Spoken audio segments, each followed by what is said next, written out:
Hello Kickstarter, my name is Charlie Corey. I own a small electronics design and manufacturing company, and we've been making products for other companies since 1991.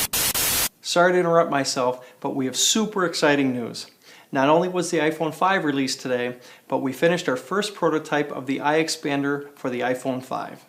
It will give you the same expandable memory, double battery life, and incredible low-light images just like you saw with the iExpander iPhone 4 prototype.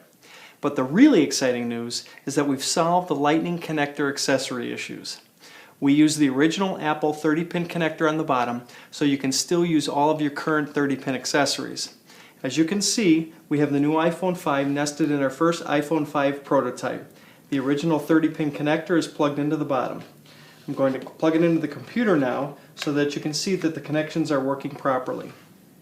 The iExpander will do the same thing that the $30 to $40 Apple adapters will do, but ours is built right in. Not having to buy this adapter separately will save you half of what the iExpander costs. Lastly, we also added a Lightning port to the side if that's what you prefer to use. Thanks for watching this update. Now back to the main video. This idea started when my colleagues and I were discussing features we thought the iPhone was lacking. We wanted better low-light images, expandable memory, and more battery power. Since we couldn't physically change the iPhone, we made what's essentially a multi-function iPhone expansion device that we incorporated into a protective case. I'm extremely excited to tell you about the iExpander. First, the flash. We knew the iPhone took poor low-light images, but we had to figure out why and how to fix it. Figuring out why was easy. The iPhone's lens and light sensor are very small, and they just don't perform well in low light. The hard part was fixing it without being able to change the lens or the light sensor. First, we tried brightening the flash with the xenon bulb. It helped a little bit, but it didn't solve the problem. After lots of research and testing, we learned that in order to get our desired images, we needed to change the light energy. Light energy is a measurement of light power over time. To change the light energy, we needed to do two things: add more LEDs and design a special circuit which increases the power to those LEDs and also extends the length of their flash. The end result was unbelievable. Look at these pictures from the iExtender flash compared to the same pictures and the same light taken with the iPhone flash alone. iPhone flash, iExpander flash. iPhone flash, iExpander flash. iPhone flash, iExpander flash. The same holds true for the video. Here's a video solely using the iPhone LEDs. Video, bad video, bad video, bad video, bad video, bad video. And here's the same video using the iExpander LEDs. Good video, good video, good video, good video, good video, good video, good video. The best part is that you don't need an app. You can take pictures and videos just like you normally do. We use a microprocessor to control a high-speed photodiode, which automatically fires the iExpander flash or video LEDs as soon as you take a picture or video.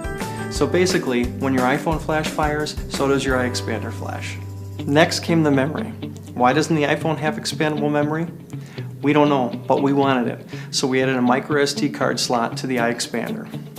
Use any microSD card to expand your iPhone memory up to 64 gigabytes, which is the largest microSD card we're aware of. Transfer any Apple-supported files, movies, videos, pictures, spreadsheets, etc., back and forth between your iPhone and your microSD cards. This really frees up what you can do with your iPhone, and we're very excited about it. Lastly, the battery. We all know the story. There are several hours left in your day, your charger's at home, and your battery's at 10%. That's why we added the same lithium polymer battery that's in the iPhone to the iExpander. So now you'll have double the battery life. The battery power indicator is the same one you're used to seeing too. It's right next to the iPhone indicator. One for the iPhone, one for the iExpander. Here's our first functional prototype. The case was made from a stereolithography process, so it's kind of translucent and not very strong. We want to make sure that the iExpander won't break after a few drops, so the production units will be molded from a graphite reinforced nylon that's very strong and flexible.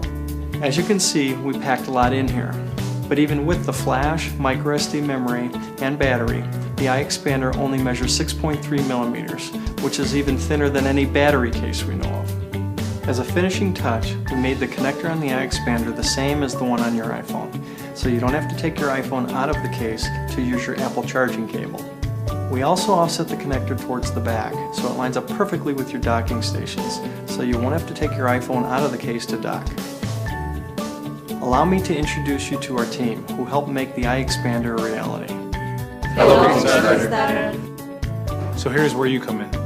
We've built the prototypes, we've proven everything out, and we're ready for production. We think every iPhone user will love the iExpander, but we need your help to pay for the mold tooling, agency testing, and app finalization. If you can help us reach our goal, we promise to deliver you a product unlike anything else that we're confident you'll love. To Kickstarter and all of you, thank you very, very much for your support.